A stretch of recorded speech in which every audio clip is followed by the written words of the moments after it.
Olá, tudo bem? Todo mundo ou muita gente está assustada com coronavírus e não é para menos, né? Será que é uma epidemia mundial? Ou seja, uma pandemia, epidemia ou pandemia? Deixa eu explicar isso aí rápido antes de começar o vídeo. Epidemia é quando um surto acontece em diversas regiões. Pandemia é quando rola em vários lugares do planeta. Uma epidemia, obviamente, pode virar uma pandemia. Nós já tivemos tantas pandemias na história que foi muito difícil escolher 3 para poder falar para vocês, né? Tem uma galera, como eu já disse, assustada e com coronavírus, é para ter preocupação mesmo, mas olha só, vamos dar uma relaxada olhando para o desenvolvimento da humanidade. Nós já tivemos contatos com diversas pandemias, então olhando a história, a gente entende que estamos melhor preparados. Sem ladainha, vamos falar melhor sobre varíola, peste negra e também gripe espanhola. Não deixe de se inscrever no canal, beleza? É clicar no sininho também. Moleza é de graça, ajuda muito a gente, todo mundo caminha na mesma direção. Vinheta, eu vou falar sobre essas 3 pandemias. Vamos lá. Pense em feridas no corpo, soltando pus, uma dor incrível, vômito, a pessoa com várias problemas decorrentes da varíola. E esses daí que eu disse eram alguns dos problemas, tá? A varíola não é uma novidade, até antes mesmo de Jesus Cristo rolava, há vestígios da doença em múmias. No Japão, em 700 depois de Cristo, vários membros da família imperial morreram desse mal. Os povos astecas e os incas, também por causa da varíola, foram exterminados. Quanto mais as cidades cresciam, mais epidemias se proliferavam, não tinha jeito, as pessoas viviam mais próximas das outras, o vírus, no caso da varíola, era mais fácil de ser transmitido. É estimado que mais de 400 mil pessoas morreram na Europa por causa da varíola só no século XVIII, um pouquinho antes, em 1666, 1% dos habitantes de Boston, nos Estados Unidos, esse 1% morreu por causa da varíola. Inclusive, a cidade é considerada ponto importante na luta contra a doença. Nessa época, se estabeleceu quarentena e avisos sobre os sintomas, causas, medidas de proteção e tratamento disponível. Aqui no Brasil, há um caso emblemático envolvendo a varíola. O sanitarista Oswaldo Cruz era um tipo de ministro da saúde em 1904 e ele resolveu bater de frente com a varíola. Já existia vacina, já existia forma de enfrentar a doença, mas o povo era muito desconfiado, tinham muitas fake news, tinham muitos grupos políticos querendo fogo no parquinho, como se diz, né? O Oswaldo Cruz consegue que a vacinação fosse obrigatória e não tinha essa de não ser não, era obrigatória, você vai ser vacinado, meu irmão. Você acha que a população ficou de braços cruzados? Não! Pegou em armas e pedras. Rolou então, em novembro de 1904, a revolta da vacina, que parou com o Rio de Janeiro, capital da República. Então, capital da República, um capoeirista chamado Prata Preta chegou a organizar um forte armado, vamos dizer assim, na região da Saúde, zona central do Rio de Janeiro, matou militar e tudo. Foi complicado vencer essa resistência da população, mas o governo conseguiu. Resultado da revolta da vacina: 30 mortos, 110 feridos, mais de 900 presos, 400 e poucos enviados para o Acre. Inclusive o Prata Preta, que ninguém sabe o fim do Prata Preta. A varíola foi erradicada em 1977. Eu falei do Oswaldo Cruz, é possível não lembrar da luta dele também contra a peste bubônica, conhecida na Europa ou conhecida também na história como peste negra. Também no começo do século XX, Oswaldo Cruz bateu de frente com a proliferação de peste negra, em especial no Rio de Janeiro, capital. Importante lembrar isso. Imagina só, nós éramos considerados o túmulo dos estrangeiros. Baita estímulo para vir para cá, né? Baita estímulo para investir no Brasil. A peste negra é passada pela pulga do rato. Falei pulga, mas é pulga. Então Oswaldo Cruz, ele tomou uma atitude arrojada, né? Ele resolveu pagar para matarem os ratos. Vamos matar os ratos aí, gente. O que teve de gente matando rato por aqui, sabe que brasileiro é inventivo. E teve gente criando rato para matar e vender para o governo.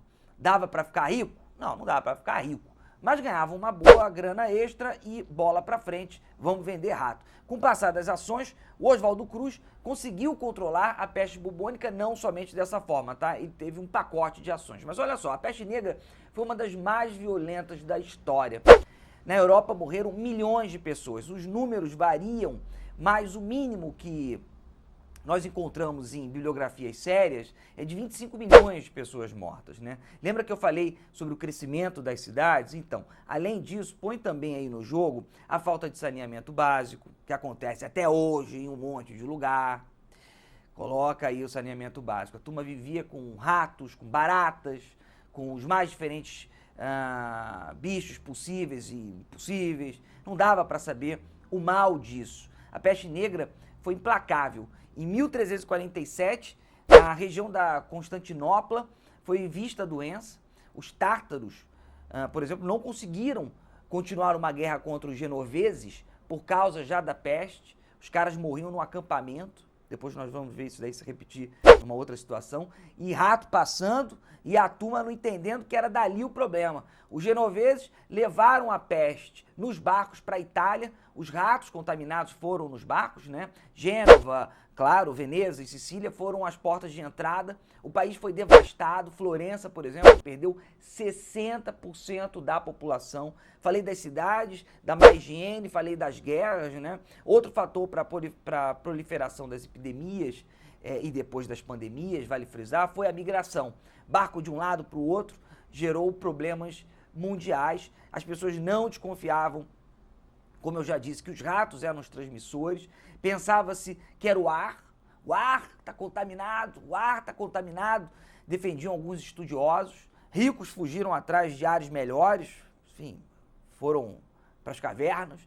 Os médicos até usavam uma máscara, que essa máscara que você está vendo não era tão amigável, né? Mas na concepção da época ajudava a não ter contato com tal ar contaminado. A França também foi bombardeada pela peste negra. Estamos em 1348, morriam cerca de 400 pessoas por dia em Avignon, não tinha mais cemitérios, carroças passavam e levavam os mortos, Paris ficou deserta. O Papa Clemente VI, decretou perdão a todos que morressem por causa da peste negra, ou seja, está todo mundo livre aí, vai direto para o céu. Inclusive o Papa foi importante na luta a favor dos judeus, que eram acusados por muitos como causadores daquele mal.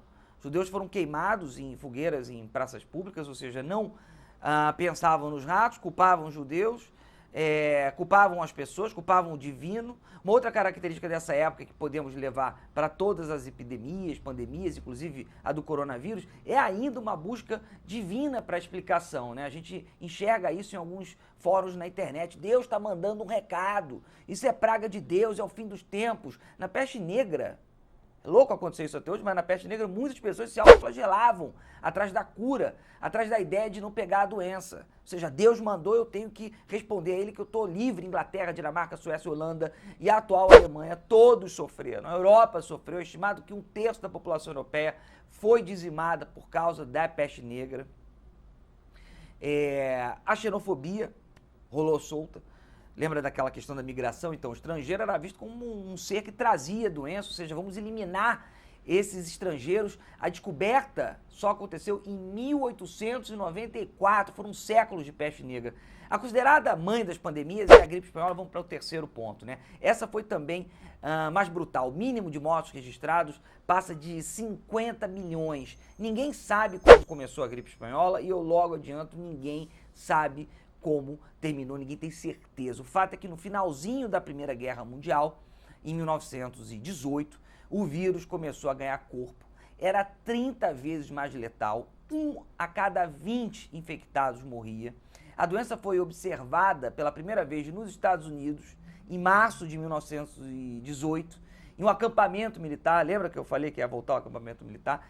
Eles estavam se preparando para ir para a Europa. Em 2 semanas, mais de 1.000 soldados foram para o hospital. Os motivos eram os mesmos, os diagnósticos eram os mesmos. A catástrofe estava definitivamente montada. A forma de transmissão era muito fácil, com tosse, espirro. 50% da população mundial, 50% tiveram contato com o vírus, 25% apresentaram os sintomas. A guerra a Primeira Guerra Mundial foi muito formada por trincheiras, né? A debilidade dos conhecimentos médicos, ou seja, tudo isso e, claro, uma falta proposital de informação, tudo isso contribuiu e muito para a multiplicação de vítimas. Por causa de estarem em guerra, diversos países e as suas imprensas controladas não avisaram o que estava se passando. Um consenso entre diversos historiadores aponta que a gripe recebeu o nome de espanhola porque a Espanha estava neutra no conflito na Primeira Guerra Mundial e os jornais da Espanha foram os primeiros a dizer o perigo que o mundo estava enfrentando, né? No Rio de Janeiro, ainda a capital da República, né? No começo as autoridades não levaram a sério. Gripe espanhola, não, a gripe espanhola não vai entrar aqui, imagina. Entrou pelo Porto do Recife. Em outubro de 1918 foram registrados 20 mil doentes no Rio de Janeiro. A cidade ficou em pânico. Não tinham médicos, não tinham leitos, não tinham hospitais, não tinha nada praticamente. O cenário era terrível. Ou seja, colocar a culpa em Deus é uma crueldade. Pensa em doentes vomitando nas ruas, vomitando sangue, pessoas tendo alucinações, não falando lé com cré, várias pessoas berrando de dor, diversas casas, panos pretos eram colocados na janela. Isso aí para avisar que tinham vítimas da gripe espanhola ali. Era um aviso também para alguém jogar uma comida, que estavam precisando de socorro. Quem ajudou muito nessa situação foram os policiais, foram os lixeiros. O número de mortos foi crescendo de forma absurda, não parava. No começo ainda dava para controlar os enterros, depois foi faltando até madeira para fazer caixão e os corpos. No auge da crise, a turma foi colocando cadáveres no meio da rua mesmo, passava a carroça do lixo, levava embora. Às vezes a pessoa nem tinha morrido, mas era carregada mesmo assim. Você deve estar se perguntando, né? E os coveiros? O que aconteceu com os coveiros? Não tinha número suficiente. A solução foi pegar presos. Abriram as cadeias, muitas pessoas foram enterradas em cova rasa, sem identificação. Inacreditável, né? Inacreditável. Entre tantas histórias inacreditáveis, surreais, que eu conheço dessa época, uma envolve os bombeiros. A canja de galinha ajudava na recuperação da gripe. E os bombeiros, eles ficavam responsáveis por vender galinhas. Só eles podiam vender. Não é que fizeram um mercado paralelo de galinhas? Teve briga na cidade por causa de galinhas. Quebra-pau mesmo por causa de galinha. No Brasil a situação foi se normalizando, pouco a pouco, após a chegada de Carlos Chagas. Ele foi para a diretoria de saúde, ele convocou médicos, abriu hospitais de emergência, postos de atendimentos espalhados por tudo que é canto, cruzou informações com outros pesquisadores na Europa, nos Estados Unidos, pensou em saneamento público. Carlos Chagas chegou até a doença, a gripe espanhola, mas não morreu. O que não aconteceu com o presidente eleito Rodrigues Alves, ele morreu de gripe espanhola, presidente eleito, beleza? Já tinha sido no começo do século XX e depois, nesse segundo mandato, acabou morrendo. Estima-se que 35 mil brasileiros morreram.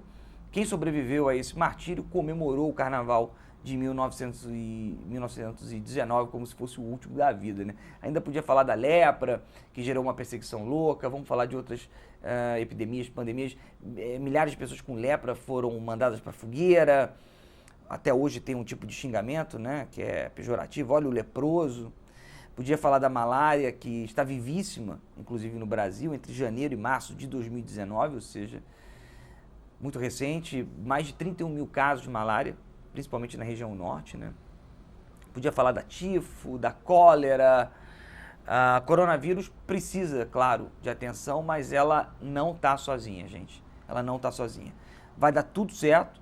Olhar a história pode, ao menos, dar uma confortada. Nós vamos passar. Sabemos que não é uma questão divina. Sabemos que não é uma questão enviada pelos céus. É um conjunto de problemas que vai atravessar esses todos que nós vimos nessas 3 pandemias. Vai passar falta de informação, vai passar por falta de higiene, vai atravessar falta de investimentos, vai atravessar também uma questão de consciência mundial, de preocupação, enfim, nós vamos atravessar coronavírus, mas que fique aqui o alerta para as novas pandemias, para que a gente se prepare. É isso. Beijo para você, espero que esteja tudo bem. Tchau, tchau.